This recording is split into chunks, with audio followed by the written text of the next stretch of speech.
William, hopefully your favorite videographer from Two Hats Publishing. I welcome you to another Two Hats special of community events. Let's look in and see what's really happening.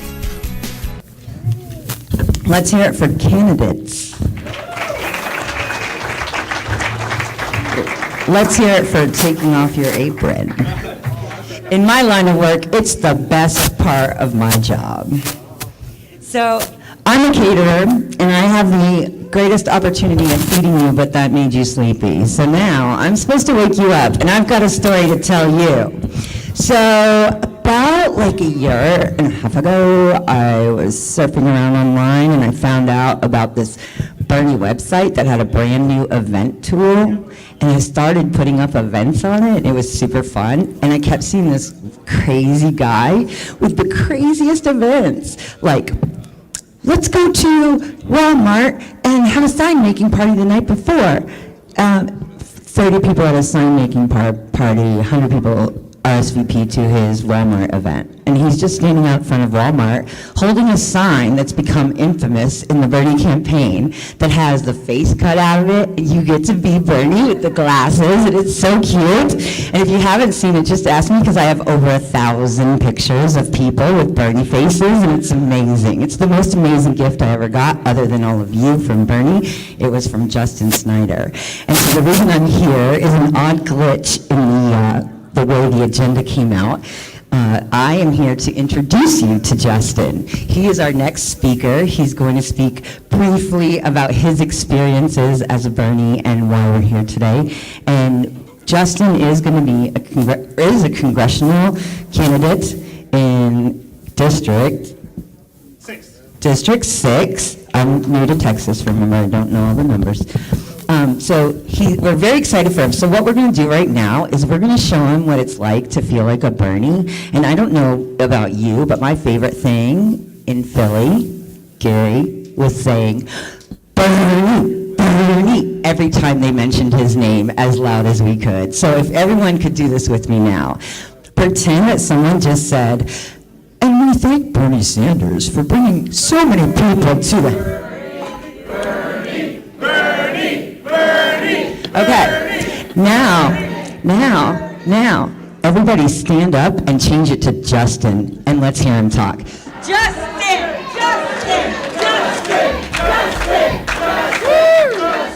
Oh my goodness, thank you for that welcome. That was amazing. Thank you, Lauren. She's amazing. I love her. Okay, well, you all know my name. As one of the organizers of this event, one of the main things that, one of my main goals was to bring all of our organizing efforts together. I believe this is what is needed to happen in order to defeat those currently in power, namely those who are resisting our efforts to creating a more efficient and fair society. One of my best friends, who was just up here, and organizer for this event, Lauren Tenney, introduced me to a book called Runaway Inequality. I highly recommend everyone get this book if you haven't read it already. She told me to read the last chapter before starting the first. The reason I bring this up is because that chapter was about how all of our individual organizing efforts need to come together in order to make a real difference. I'm going to read a couple of paragraphs from this book. We don't have time for chapters. Exactly. Sometime soon, we hope that you convene the first national meeting to forge a new agenda that takes on runaway inequality and climate change. Or perhaps you will need to build state by state before such a national gathering. But eventually, it must have a name, and all of us must be able to join because we believe in the agenda, because we believe we must act, and because we believe in each other.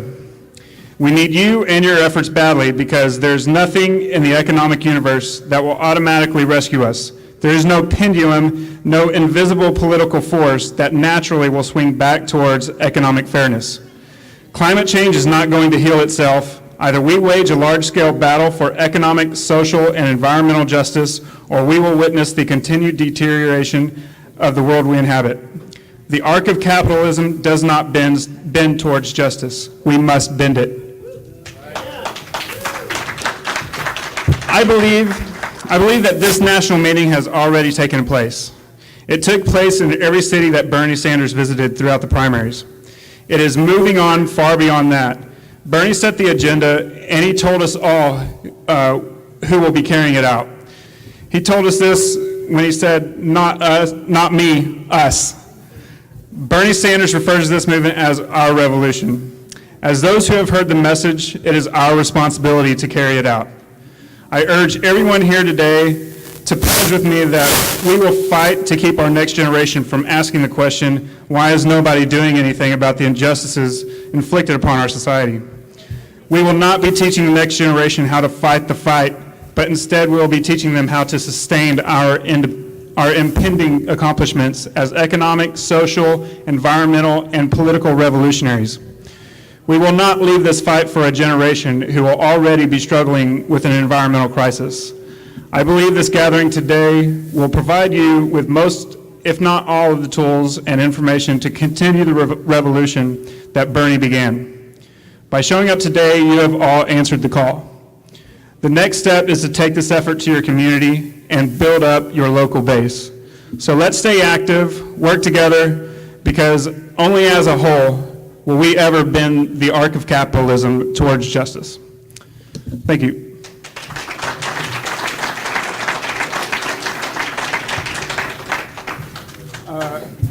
I'm going to let Austin come up and, especially after my last session, this is related to that. So why don't you come up, Austin, and tell them what you got going on. Okay. Hi all, I'm Austin Stroh. Coming here today, one of the things that I was doing is I have handouts for the North Texas Progressive Alliance, as well as some buttons, and we spent some time with those, so please make sure you grab one.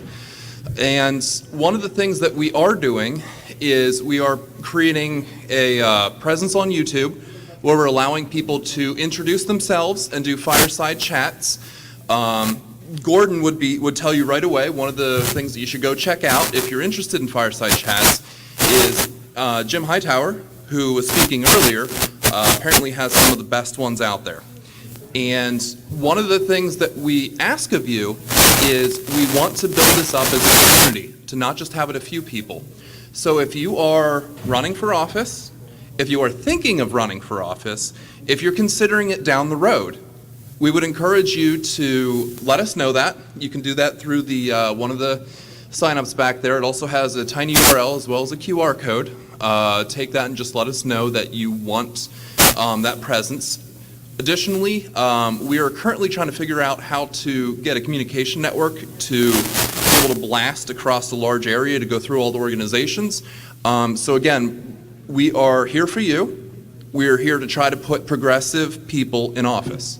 So again, if you're considering it, or even if you want to be an activist, please go ahead and give us your information. Thank you.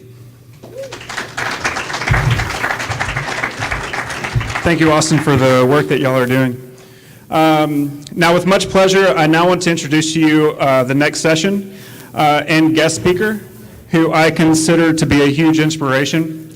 This person not only took Bernie's message across the United States, he also spoke his own message as well as Bernie's, which was our best shot at defeating the GOP was to have Bernie as our nominee. On top of that, the DNC in Philadelphia, he and his crew provided hundreds of national delegates for Bernie, a sanctuary away from the 4-day-long infomercial about Hillary Clinton. So if it wasn't for him, I may not be sane enough to be standing here today.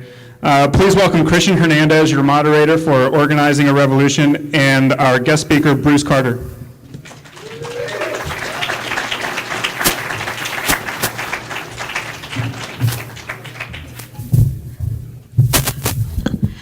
Yeah, just like he said, Bruce really, he drew a really large crowd in Philly. I know a lot of national delegates and the bulk of DNC protesters were actually out every single day that Bruce held a rally and brought us all together. So Bruce, I think it is. I'm just kidding. He's going to talk about the importance of organizing. This is a different method in the revolution. Not everyone can run for Congress. Not everyone's going to work within a party, but we can all be organizers in our community. So here's Bruce. How are y'all doing? I always wanted to wear one of these masks, but it's like really hot in Philly. First of all, I want to say thank you for being invited. It's always important when you can go somewhere and receive a warm welcome. I'm new to politics. I'm new to this government experience. I didn't vote in the primaries. My daughter asked me who I voted for, and I said I didn't. I was waiting for the general. Had I voted, I would have voted for Hillary Clinton. That's the disconnect. And when my daughter asked me, she said, well, I would have voted for Bernie Sanders. And I was like, who is he? I didn't know he existed. But it was through the education and being informed that I decided that, you know, as a dad, as a organizer, that we have to be more involved. And when I said we, I was talking about black men. Unfortunately, some of the things you see in America, they're real. You see it now because we have Facebook Live, we have all the social media, but being a black man in America, I'm college degreed, I'm a business owner, I've been around the country, you still felt like you didn't really belong. And so you never thought that the government was really going to do anything for you anyway, other than give you a path to prison. And so there was something that happened inside when I realized that Bernie had walked with Dr. King, had changed himself to a black woman so she would have a right for an equal education. And I looked up in 2 or 3 days, I was in Flint, Michigan. All I knew was that ammunition. But as I continued to go through the states and I got a chance to meet Bernie and have that conversation, I started to understand that there's more to the politic part of it. That we have to organize as a group of people. We will never agree on everything, but there are some things that we definitely agree on. That if anyone comes in this room seeking to do harm to any of us, collectively we're going to do everything we can to stop that person. Because there's a value for life. And now that we're faced with a bunch of uncertainty, I do know this. I was named in the WikiLeaks. I do know that there was voter fraud, irregularities, whatever you want to call it in California. I was there. I honestly know that Bernie got robbed. But the question is, what do we do moving forward? Because each one of us has a responsibility to make sure that our immediate space is moving in a direction of positiveness. That's what we're supposed to do. So for me, let me say this for those that desire to be an organizer. Get ready to suffer loss. That's just part of the territory. There will be people that you lose that you never thought you could lose. Because when you buy into what it is you're trying to do, you do this. And that means when you start to do this, there are things and people that get left behind. Your heart is there. You believe that they know your heart, and sometimes they're with you for a little bit of it. But you'll look up and they'll just keep falling by the wayside. You'll be called crazy. You'll go through all this. But at the end of the day, there is a reason why you're doing it. It's not going to be easy. There were times in this journey of 9 months in 40 plus states that I often sat in a hotel room and I would ask myself, what are you doing? What are you doing? And then there was another reason that next day to keep going. What are you doing? You mean, you're not a political guy, but there was this awakening that at least now I know that this thing we call a government is not meant for me and you and regular people. It's just not designed for us. So we have to figure out how we can either force it to work for us or how we work outside of it. But either way, if we want to see progress, it's our responsibility. So if it starts with your street, your neighborhood, your community, your town, your city, your state, and then the country. Because until we do that, we can do all the rallies we want to. I'm pretty good at rallies if you were in Philly. I'm pretty good at that. But when the rallies are over, when the protesting is over, what do we do next? Because that's where we are. We have to have so much resolve to say, you know what, here's an issue that I'm going to take on, whatever that issue is. And if you take on an issue, and you take on an issue, and you take on an issue, eventually we're going to have all the issues, and we're going to be working toward resolving them. Because I'm from Dallas.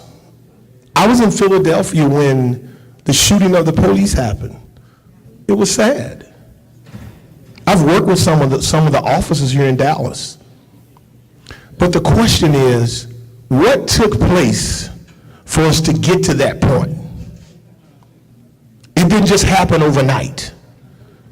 And so now we have to start looking at incidents and we say, how do we get to here? How do we get to the pipeline? How do we get to water not being important? How do we get there as a group of, as we say, God-loving people in America? And so often it's us. We allow one thing to go without a word being said, another thing goes, and all of a sudden, it's normal. Now, not that I'm that old. How many of y'all remember I Love Lucy when way back then, right? Lucy clothes were like this. You didn't say bad words, and then all of a sudden now on TV, you don't have to have on anything and you can say anything. And it's okay now. So there are things that we allow as people because we don't, as organizers, stay the course. So in this North Texas region, there are things that we should be upset about. I'm upset about the police and the fireman's pension. I'm upset about it. I don't have a family member that's a police officer. The firemen were my Little League football coaches, though. They were the ones that took me out of a store playing a video game and made sure I learned how to play football, made sure I got my grades. It was the Dallas firemen. So I always ask, would any of you all want to live in a city where there were no policemen? Who would want to live in that city?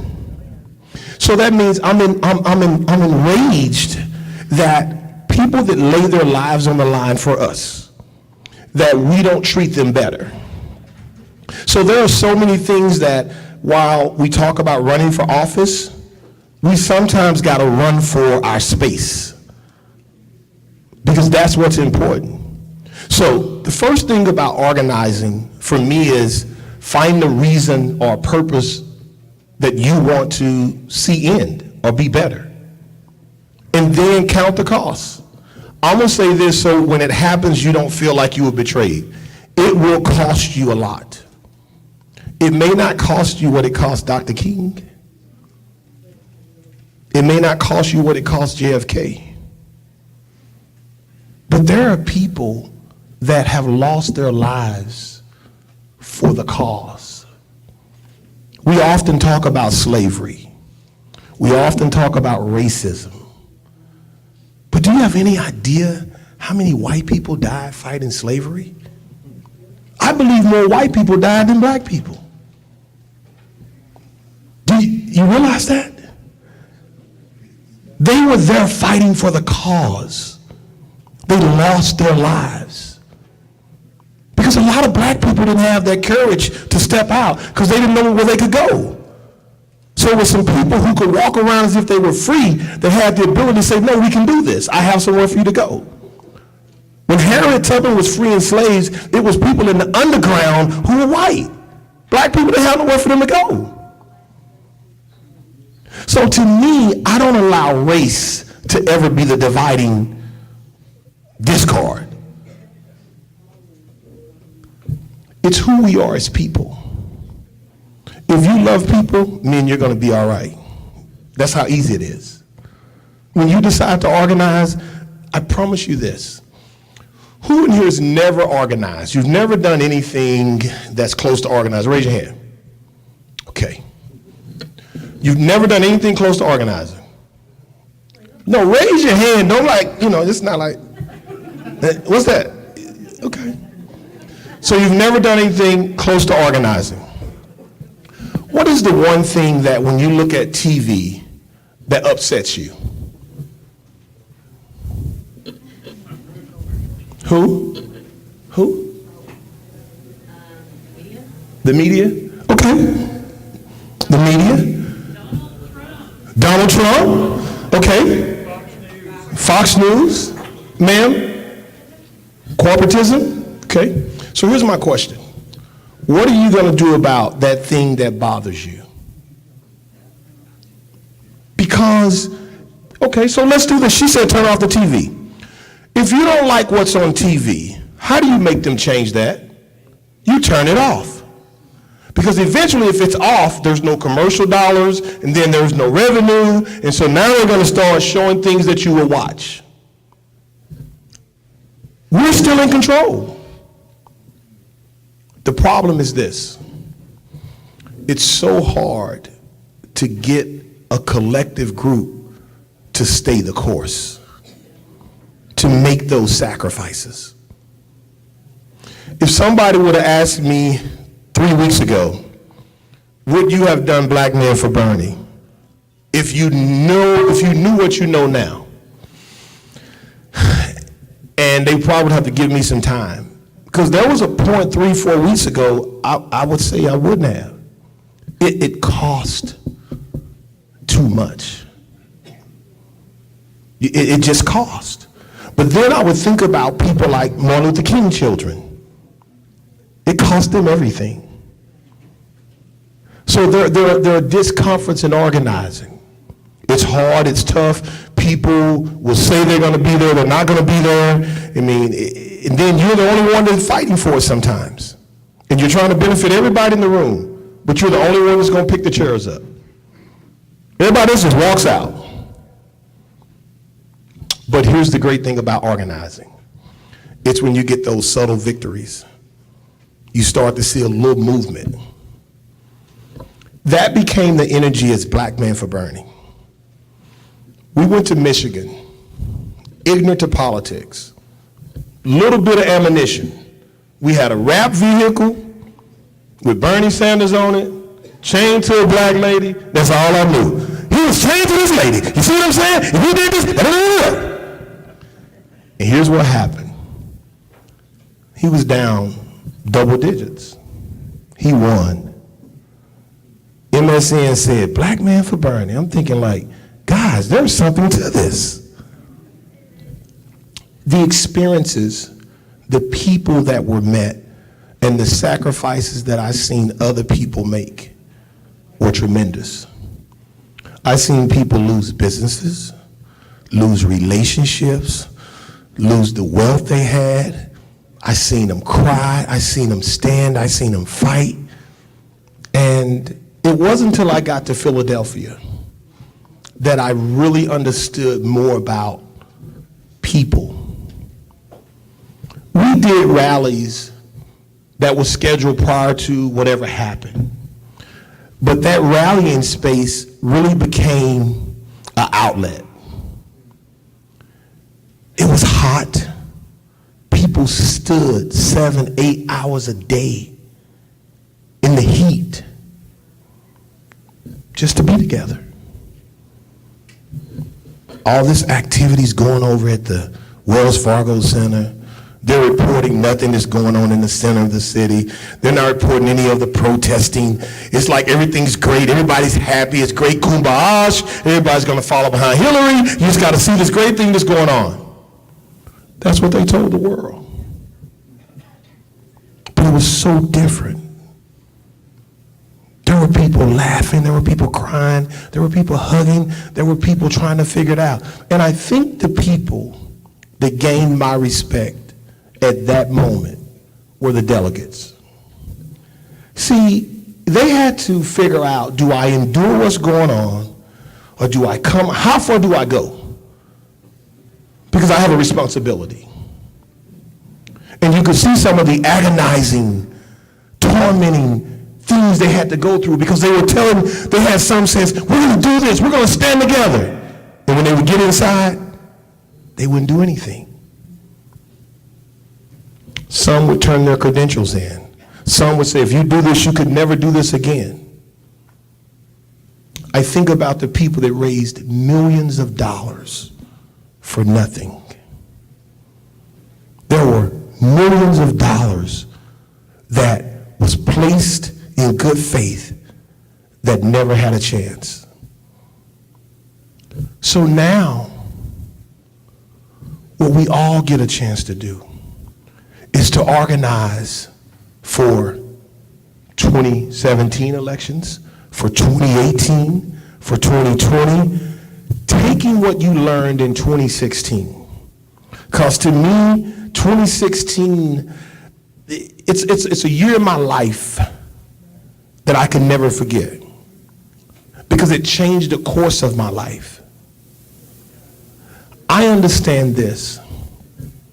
No matter what happens next month, next 6 months, the next 12 months, I feel like now that I've learned a little more, I really feel like, because I didn't vote, guys, until I was 38. Yeah. There are brothers in barbershops that still never voted before. You know why? They say it don't matter. They believe that. They used to tell me, man, this thing is rigged. I'm like, no, man. Then I started going back after the primary saying, man, this thing is rigged. Sure, I agree with you. But we still got to keep going. Because if we don't fight the riggedness, then it's going to overcome us all. So now we're in this. Man, don't you go to sleep on me, I'm too good. I know y'all been here a long day, that's not why I'm not going to stay long. But, so the question is, what do we do as a people to make things better for our space? Because if we can get strong here, and get strong here, and get strong here, then we're going to be able to come together and link up and really make a difference. Because I was getting back to this 2 times that I voted. Because I had never voted, I had no expectation. I didn't expect anything, it didn't matter. But then when I voted, I had an expectation.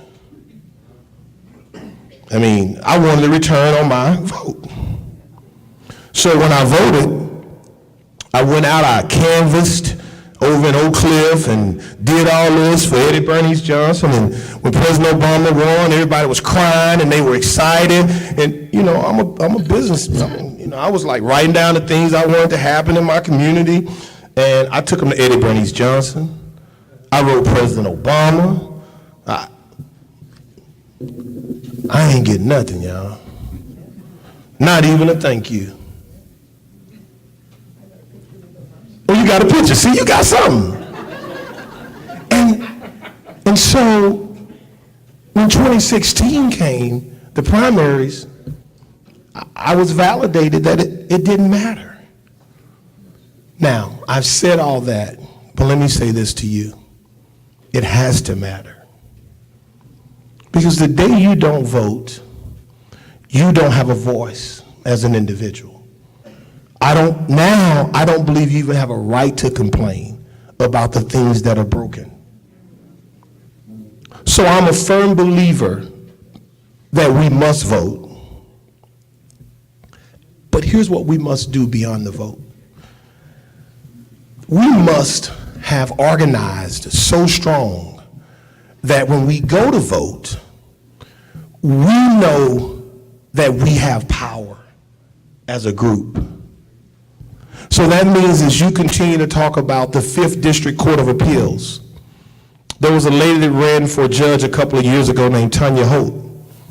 And once again, I was doing a radio show, so she asked me to support her, no problem. And then I was sitting in a circle, and they said, man, I don't care what you do. You will never have a Democrat on the 5th Court of Appeals in Dallas. They said never. See, I thought never was a word that was just put there for you never to say it. Now, the key is, how do you prove that it's worthy to change the never? And you do that through organizing. What you do is this. You create a voters block that is new. They may or may not believe it's important, but you ask them to give you a chance. Because it's going to be hard for you to move a person from one party to the other. Now, we did lead the Dem exit in Philly. It was pretty cool, too. I was kind of mad, y'all, at the Democrats, so I'm sorry. I guess I couldn't stomach the behavior. So when people who are angry at me, all I say is, man, look, I think Bernie would have won.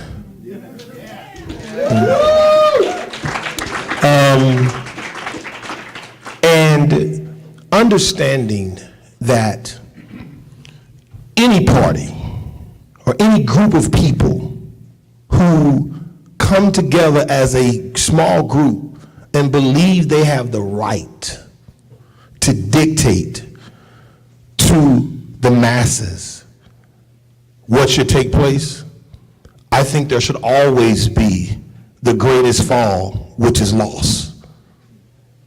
I just don't think you can reward bad behavior. That's just what it is. And when we leave here as a group, everyone came here expecting to know something, whether it was to be a candidate, whether it was, what do I do next? Where do we go from here? I'm sick or tired of hearing what's next. What's next is we get our behinds off the chairs, we find out where we fit in a space, and if we're not gonna be an organizer, and we're not gonna run for a post, then we do what we do best. We find someone that we can help. If you're a good artist, I don't even know where he's at, but he says, man, I do websites. If somebody wants to, oh, he's right in front of me, Tyler said, look, I do websites. And if someone wants to run, I got him. See, to me, he's doing his part. That's what we gotta do. Find out what you can do. Because I'm an organizer. I suffer and I go through the pain of organizing. I have no more hair. I got tired of going to the barbershop like I was a lady, getting it dyed and cut, and I was done with that. But what I can tell you is this: organizing is lonely.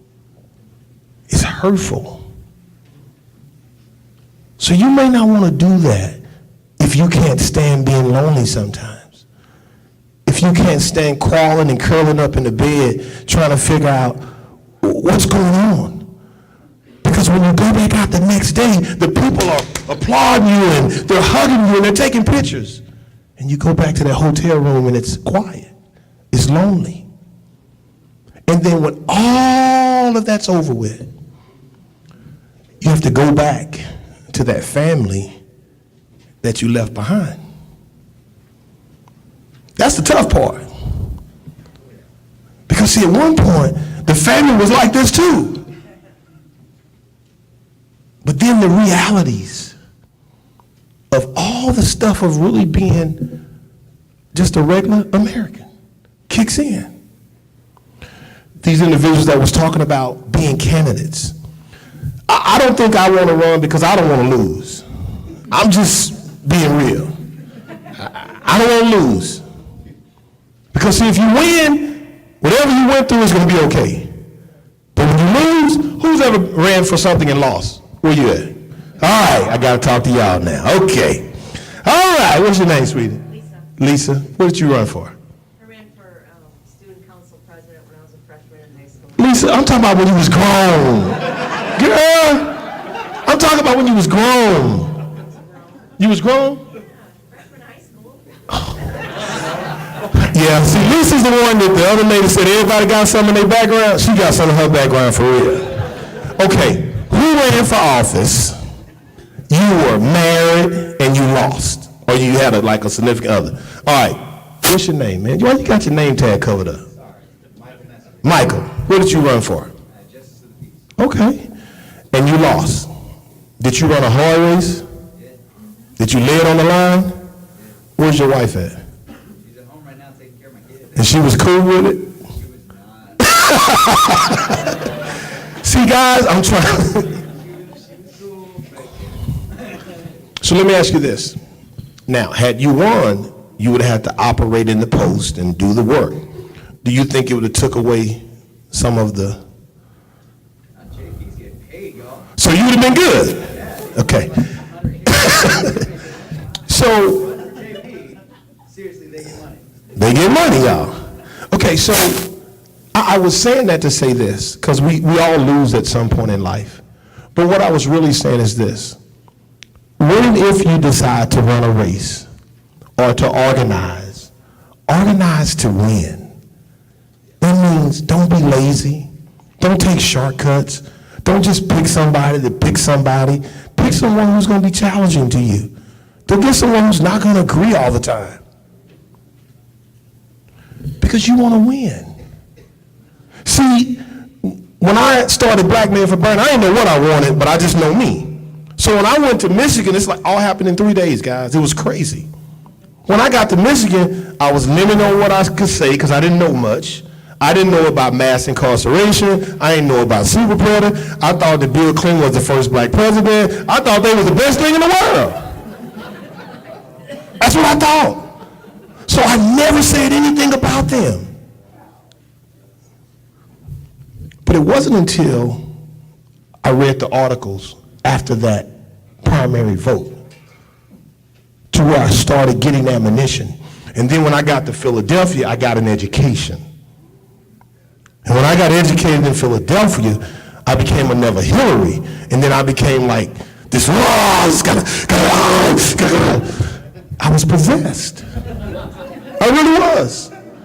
I lost my mind. I forgot about everything and everybody, and I was possessed.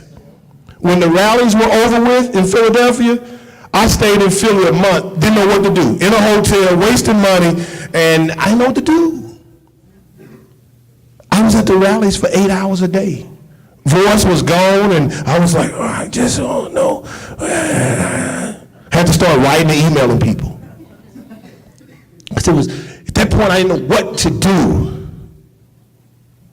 Then I really thought that if Hillary won, I was going to be in prison for all the things I had did and said, too. I'm going to be honest with y'all. I wasn't happy when I was named in the WikiLeaks, so I was just like, I'm going to prison.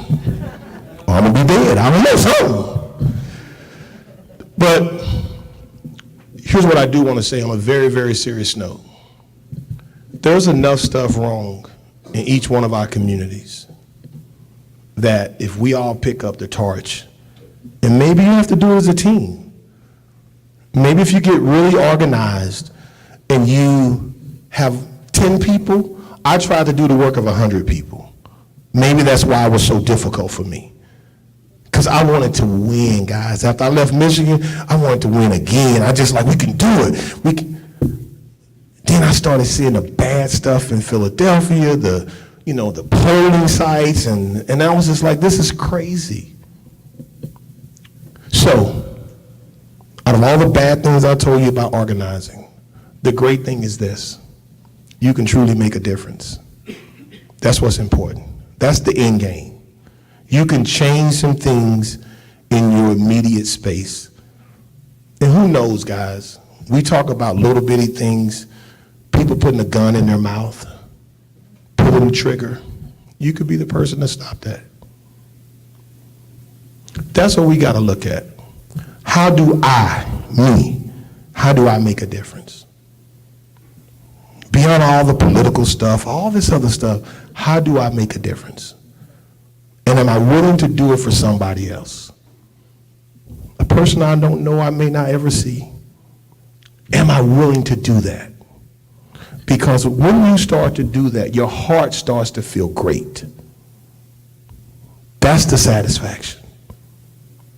And I'll say this, if any of y'all run for a candidacy or some type of position, let me know. We'll help you with a ground game. Because we know how to do that. We're pretty good at that. And guess what? All it takes is people that want to make a difference. You know, when you go into the African American community, if that's your voters block, I mean, don't expect volunteers from that group. It's just the real deal. So I'm telling you that so you don't get discouraged. So we have to do what? We have to teach, educate, and inform. And we have to go in and find a few that will help and say why it's important that I win. And make sure there are some things that you're going to give them, truly, that you can give, not that you, this big pie in the sky. Little things. Because when communities have received nothing, and you give them a little bit, you can make things happen. Other than that, I wanted to get y'all back on schedule. You know, I'm a timely person, really timely. Are there any questions? Are there any, yes, way back there.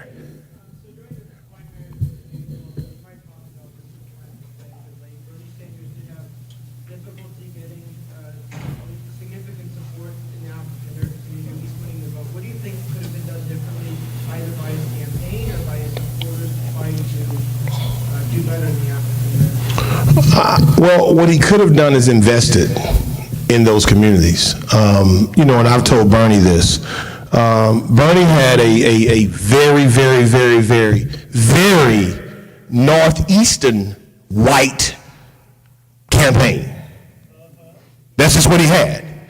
So that means he didn't even have southern white people that could go talk to black folks.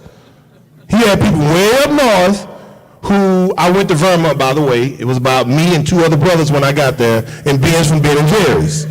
That was it. But now, me and Ben, we had 700,000 views on our Facebook post, so we did well. What you have to do is this. You have to include the people that you want to be a part of your voting block, of your circle. That means Bernie probably could have went in and hired 4 or 5 community organizers that were there in those communities, educated them on who he was, I mean, look at me. I didn't know who Bernie was, but the minute I learned a couple of his works, it sold me. And had he done that, I believe that even with all the corruption that took place, it would have either been so blatant or he would have overcome those situations in a lot of those places. So your campaign really has to be diverse, if it's diversity that you need. Yes, sir. That's the reason Hillary Clinton lost the election. After she won that campaign, the nomination in the national convention, if she'd gotten 3 or 4 of the top Bernie people on her staff and put them together and work together, we wouldn't have what we have today. Well, remember, Bernie people were people that lived in the basement with their moms. So, unfortunately, you know, I'm just saying, when you don't have value for people, right? No, I was being facetious because that's what she said. But the reality is this. There was an arrogance that she owned the black vote, for one. And she didn't spend any money going after the black vote. She spent money on Ellen to get black women, and in Philadelphia, she spent no money. The Democrat Party basically said, we don't need to do that. And so, once again, when you don't win people over, see, I believe the greatest thing you can do is win someone over. When you win someone over, you have that person. Now, and what she did was alienated a lot of the people on the streets. You know, you go pay artists, Beyonce and J-Lo, $500 or $1 million to dance and shake their butt? Life is bigger than that. So had you taken that same $500,000 or $1 million, then she probably would have won in certain areas. Yeah, put it in the streets of the people. Oh, yes, sir. No, I don't want to hear it. No, I'm just playing. How did your relationship with your kids change when you choose? Well, I have 5 daughters. Oh, the question was, how did my relationship with my children change as I changed? And I started by saying I have 5 daughters, first of all. No.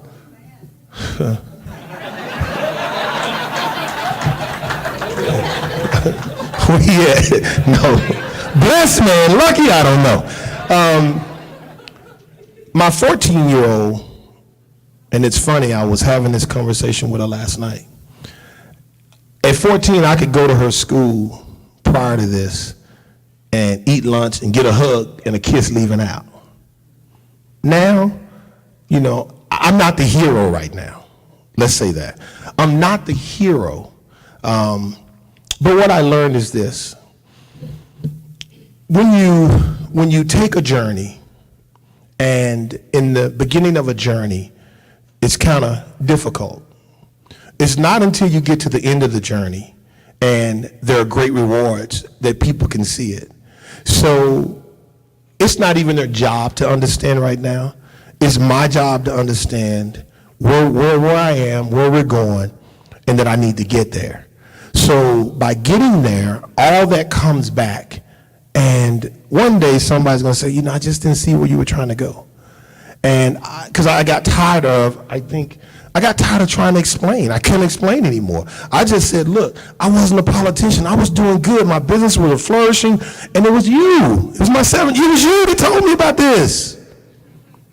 But all they can see now is what it cost. It cost time. I missed my grandmother's 91st birthday. I missed a family reunion. I missed funerals. My mom got sick. The doctor asked her, you know, have you lost someone? My sisters were mad because, you know, her golden child is gone. And it's like I was taken from earth, put in this space, and then I'm just dropped back. That's how it feels some days. And all I can say is they woke up the wrong person. That's it. I mean, that's like it. So now, for all of those black men who wouldn't vote, saw no reason to vote, I'm saying, come on, man. You gotta vote. Do you realize that we actually have an opportunity to disrupt every election if we vote? Because they don't know what to do with us. They don't know how to market to us. They don't know what to do. They're afraid to come in the hood. They don't want to come in the barbershop. They don't know.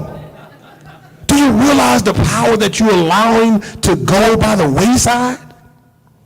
And so now I got barbershops. They're registering people when they come in. We working on something.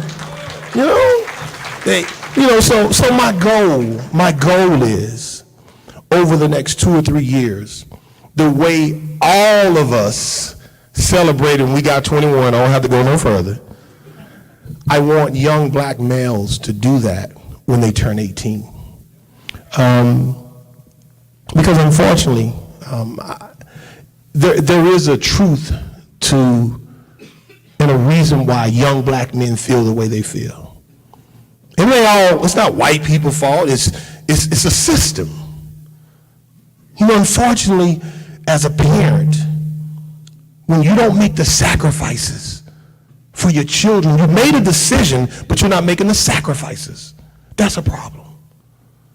When you grow up in a community that has very little value for you other than a prison number, that's a problem.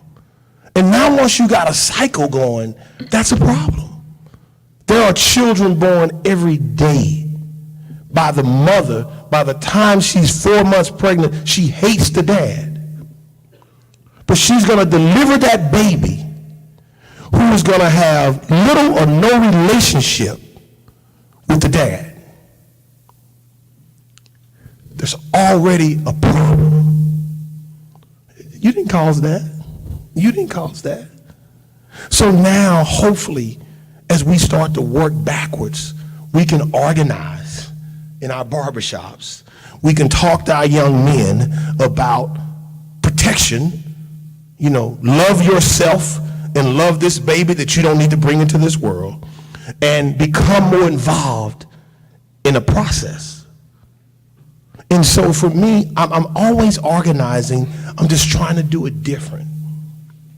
I'll be flying across the country. I'll be doing some news channels here real soon.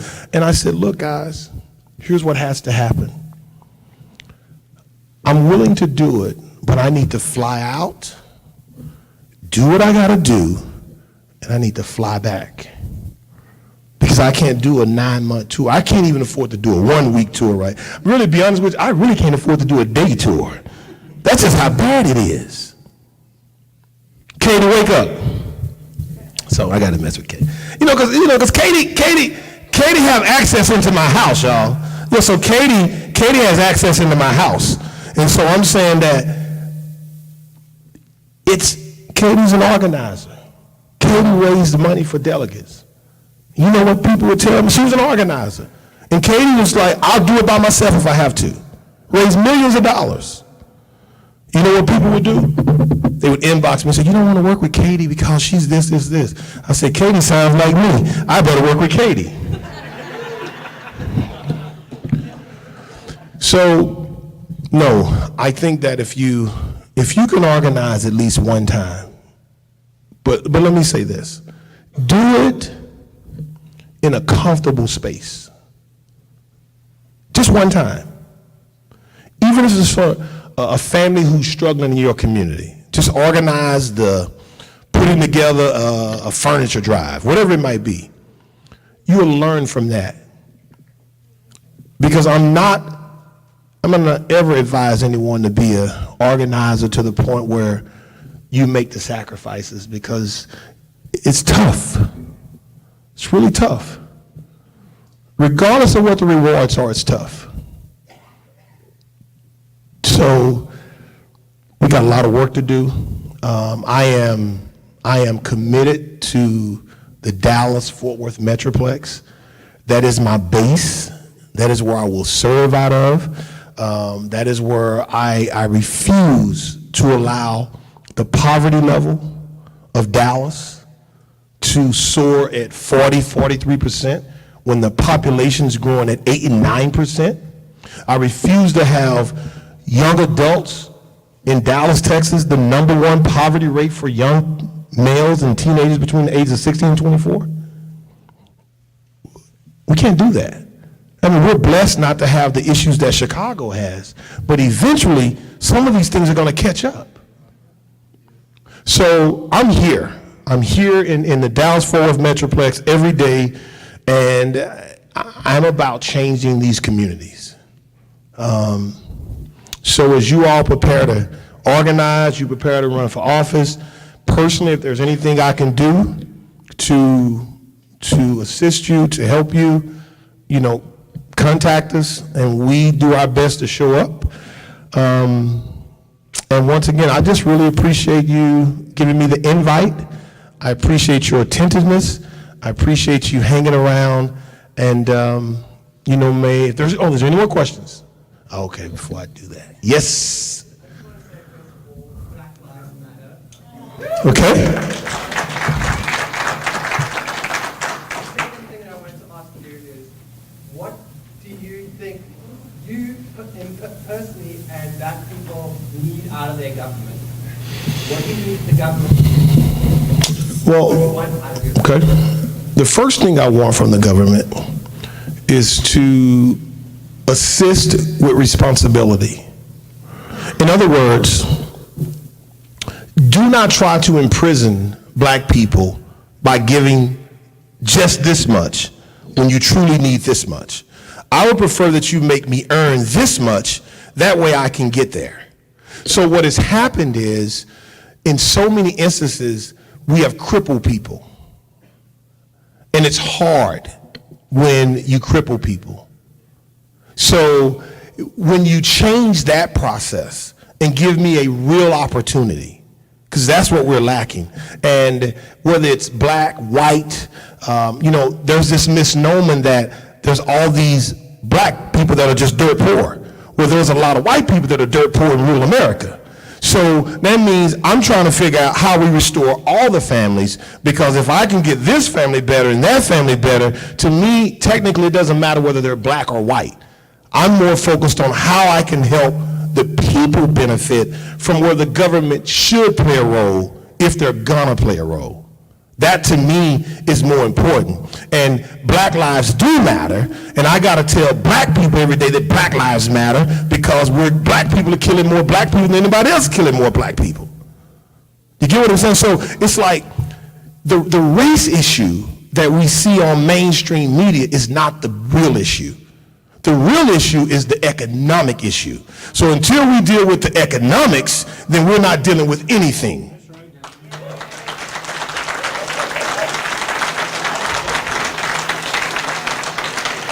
So for me, I'm trying to figure out how we create economic opportunities in all communities for all people, and how we get people to come together to help each other on this level. And if we do that, then I think we're going to start to see changes. Because personally, I don't see Washington changing our lives to the degree they need to change. It's going to take us to do that. And if we do that, we're going to make Washington look good, but it was really us that made the change. Does that help you? All right. Is there any more questions? Yes, ma'am. How do you address this issue of microaggression behavior? Say that one more time. How do you address the issue of microaggression? Can I get you to define microaggression behavior? It's like really like low-key racism, kind of. Yeah, it's like it's not like overt racism, but it's like subconscious racism. Okay, I like to call it implicit bias. In other words, I'm from the South. I'm 46, but I've had friends that have been hung in the South. So, yeah, I was 18. I think he was 19. Unfortunately, in America, because this is just the way America is, there are individuals who were brought up in certain areas, towns, spaces. There were things they seen and heard. If you deal with them and work with them, they'll never believe they're a racist, but there's this implicit bias that things should be better for them than it is for me. It's just there. Now, the question is, how do I deal with it? Because I can't change your bias. So the way I deal with it, I either force you to be better than me, or I'll do you. Because at the end of the day, Tyler's going to control his destiny, not me. So what we have to do is I try to teach people, look, you control the things you can control. That means when you get up every day, you fight as hard as you can to get there. And then if and when you run into a situation where you're being blocked unjustly, then we'll fight it at that point. So I know there are racist people in America. You know there are racist people in America. This is the way they are. Now, we're in this room. The chances are nobody in this room is racist. So there's a small percent of people that are truly racist. Racist to me means that because I'm a black man, there is some man that's not going to eat at the restaurant that I ate at. He's not going to go in the restroom that I went in. He's not going to touch anything to any black. I mean, that's kind of hard to do. Bias? Well, yeah. So I don't want race to be the issue. The issue is we have too many inequalities to be Americans. There is not enough value of life. The things that are going on with the Native Americans, it's crazy. I mean, how do you pay billions of dollars for mistreatment and then you allow further egregious behavior? How do you do that? So that means there are just things that I should not allow to happen to him or to her. And when I allow those to happen to either one of them, I've just opened the door for me to be next on something. We must stand up for things that we know not to be right the minute they come up and address them, even if they're not affecting us today.